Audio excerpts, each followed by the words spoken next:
Okay, so the last one we're going to do here is our last orientation of the special right triangle, which is the 60 degrees. So if I take that triangle and I've already used blue, let's use green. And I put it right here. So I've got my 60 degrees, I've got my 30 degrees, I have my 1/2 and my √3/2. I'll notice that if I want to rotate 60 degrees, then figure out what that coordinate point would be. I would be going to the right 1/2 and up √3/2. So that would have the coordinate point 1/2, √3/2. I'm going to take that same triangle and put it in my second quadrant.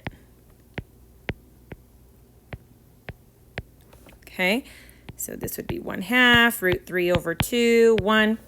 Now to get that angle of rotation, I'd start here at 0 and I'd go 90, but then I'd add the complement of 60, which is 30. So that tells me that this angle of rotation is 120 degrees. You can also think of it like doing 180 and then going back 60, so 180 minus 60. Okay, so that's still 120 degrees. To get to there, I'd go left 1/2 and up √3/2. So that coordinate point is -1/2, √3/2. And then I'm just going to keep this same pattern going. So 60, 30, √3/2, 1.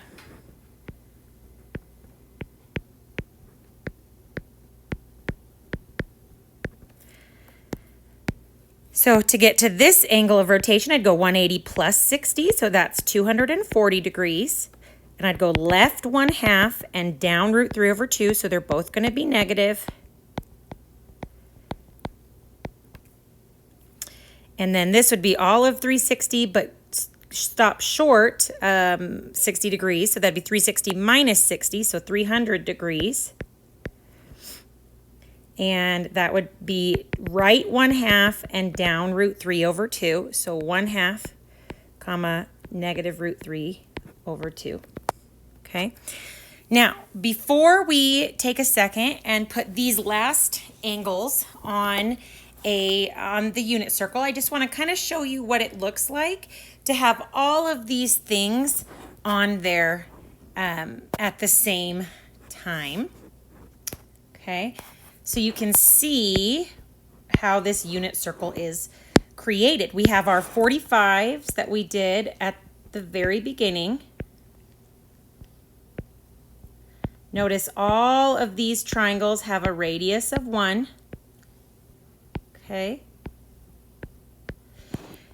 Then we have our axes points, which we did 1, 0,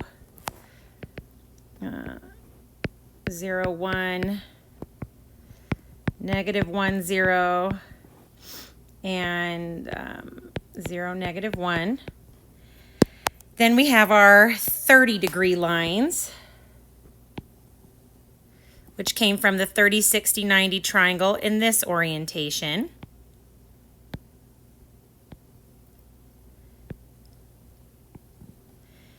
And then the last one we did is our 60-degree lines, which came from our unit circle in the other orientation. And all these hypotenuse lengths have a radius of 1. Again, the unit circle is a unit is its radius. That's the whole point.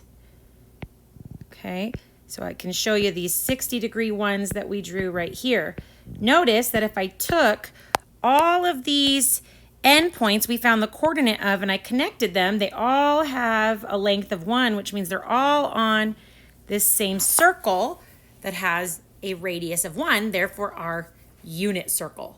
So now let's stop and put the last unit circle degrees on our big template in your notes.